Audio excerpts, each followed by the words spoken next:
好来，乡亲啊，咱继续要来讲这个台湾人骨质含烧致使着肋骨、断骨的状况，伫个亚太地区是排第1名，而且这个断骨对老大人来讲，致死率比癌症还阁较悬，所以咱的乡亲时代一定要非常的小心。除了定期到病院去做检查，嘛会当自我来做检测。像若是变较矮超过3公分，或者是平离的壁后头壳啊。 距离壁肚超过3公分，这拢是骨头含烧的警讯，上好爱去看医生。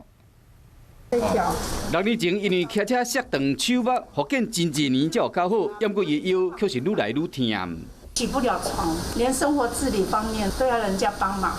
腰酸痛甲挡袂牢，去找医生检查，才发现讲伊骨头已经含烧去啊。腰椎第3节的地方，它的中间其实已经有压迫性骨折。医生讲，台湾人骨头含烧骨折的情形是亚太地区第1名，每1年骨头断去患者超过16000人，头1年死亡率有2成，这比癌症较悬。 而且骨头含烧断去，真少人会使随发现，所以讲医生建议讲爱自我检查。3指插进去我们的腰间内侧，而不会被自己的肋骨或是骨盆腔上缘撞到的，代表我们的腰椎是没有压迫性骨折。 要挖壁翘好，后头壳若离壁要超过3公分，可能是胸坎骨断去。垫板大于3公分以上，你要小心已经有一个压迫性骨折。医生讲，要预防骨头含烧，爱加食高钙物件，爱加做运动，像坐伫椅仔顶，将脚伸直压悬，也是打弓箭步，双手塞壁，训练脚甲手的肌耐力甲平衡感，安尼就会使预防跋倒摔到伤骨头较袂断去。